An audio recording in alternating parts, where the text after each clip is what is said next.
So welcome back with Brian and Rhonda, and we are looking at the fifth principle of our approach to Agile Portfolio Management. And that fifth principle is the role of the product owner, the chief product owner, and the executive meta scrum, all being focused on effectiveness.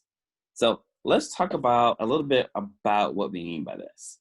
When we say all these different roles, all in the product owner loop, being focused on effectiveness, what we're describing is all three of these different levels of the product owner loop, all the players, being focused on the outcomes.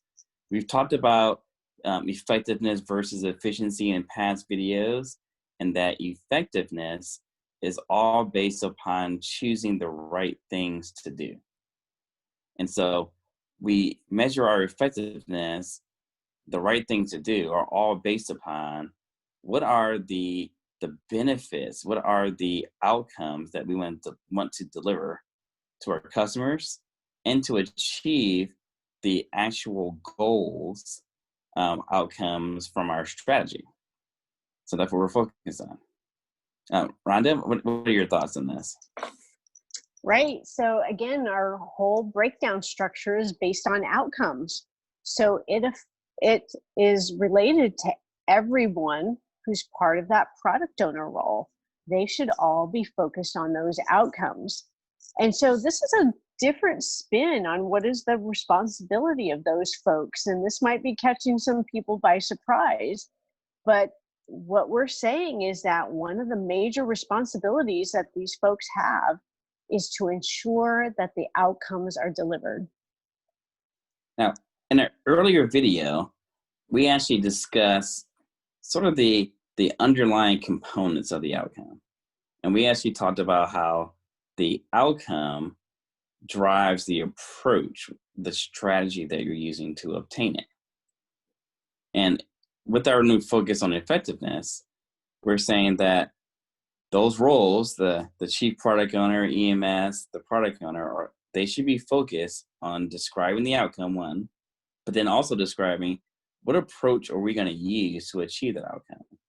Now, we also described earlier how the actual approach is based upon underlying assumptions that you're making about how to achieve it, and a hypothesis of how those underlying assumptions drive the outputs that you're creating and how those outputs deliver the outcomes. And so with this new focus on effectiveness, what we should see is a shift in the responsibilities and the work of the product owner, the chief product owner, EMS, into describing all those relationships. Again, looking at the outcomes, looking at the assumptions, looking at the hypothesis and how we're going to test it, and then looking at the outputs. And so a lot of the work in these roles should be based upon not only describing all these pieces, but also in putting this in some sort of tool so you can actually see the traceability between it. And the reason we want that traceability between it is that if I perform a hypothesis test and I figure out that my approach is incorrect, then all the outputs related to it, all the way down the line, all those are incorrect also. And if all those are incorrect, I need to be able to easily identify them so that I can actually stop work on all those items that are no longer relevant and take that work out and do something that's more important. So what are your thoughts on this, Rhonda? Right. So basically what we're saying is, again, this product owner cycle is really focused on a couple things. One is doing the translation from outcome to output based on the hypothesis and assumptions that they come up with. So there's a big part of their role on doing that How do you get the outcome you need?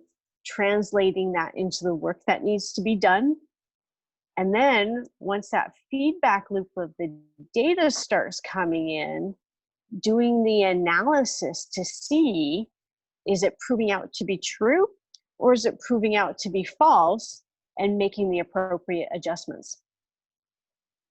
This is very much different from what I see in a lot of organizations right now. What I see in a lot of organizations now is the product owner and possibly a chief product owner or product manager being really focused on the minimal marketable features. And if you're focused on that and focused on that type of prioritization, the underlying assumption is that you already know that your strategy, your approach is correct.